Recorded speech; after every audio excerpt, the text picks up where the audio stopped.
درې ډوله اعمال دي چې د اجر یې څه حد نشته، ځکه ډېر ستر دي او الله تعالی به یې خپله ورکوي.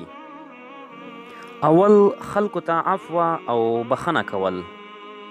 چا چې عفوه او صلح وکړه اجر یې پر الله تعالی دی.